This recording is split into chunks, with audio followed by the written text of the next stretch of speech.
আসসালামু আলাইকুম ভিউয়ার্স, কেমন আছেন সবাই? আমি ভালো আছি আলহামদুলিল্লাহ। আজকে আমার বাসায় যে পাশে যে পার্কটা আছে ওই পার্কে নিয়ে আসবো আপনাদের। তো এই পার্কটা হচ্ছে এই যে আমার সামনে পার্কটা। তো আমি প্রথমে দেখাচ্ছি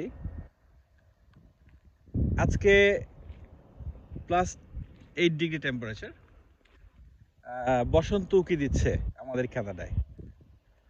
খুব কঠিন একটা শীতকাল গেল, অনেক স্নো, এই স্নোর পাহাড়গুলো এখনো আছে, দেখতে পাচ্ছেন। এই যে টেনিস কোর্ট, পুরোটাই স্নো। এই মাঠটা এখনো স্নোতে পরিপূর্ণ। মাসখানেক সময় লেগে যাবে এই স্নোগুলো গলতে। সবুজ আসতে আরো 2 মাস তো মিনিমাম লাগবে। এপ্রিলের মাঝামাঝি থেকে শুরু হবে বসন্তের উকিঝুঁকি। আজকের ওয়েদারটা অনেকটা বসন্তের মতোই। একজন লোকও নাই, এখন বাজে দুপুর 2:30। আমি জুম্মার নামাজ সেরে আসলাম। আর এই যে দেখেন চারিদিকে স্নো আর স্নো। ওয়েদারটা খুব সুন্দর। প্লাস টেম্পারেচার মানে হচ্ছে আমাদের কাছে অনেকটা স্প্রিংয়ের মতোই। এই সময় আমরা একটু মোটা কাপড় চোপড় পরে বাইরে হাঁটাহাঁটি করি, এক্সারসাইজ করতে বেরোই। এই যে গাছগুলো সব পাতা শূন্য, এই গাছগুলো আবার পাতায় ভরে যাবে, একদম সবুজ হয়ে যাবে।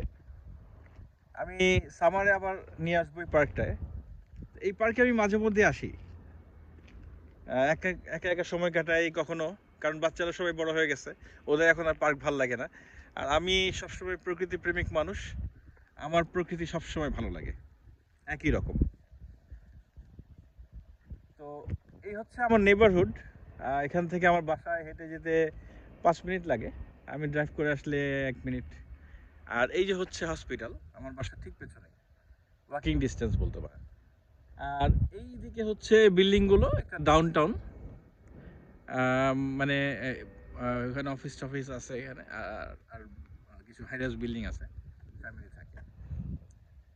তো এখনো শীতকাল, কিন্তু সানলাইট, উজ্জ্বল দিন, আইস মেল্ট হয়ে যাচ্ছে।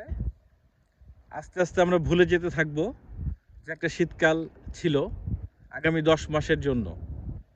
তারপরে আবার আসবে আর একটা শীতকাল। ধন্যবাদ, ভালো থাকবেন সবাই।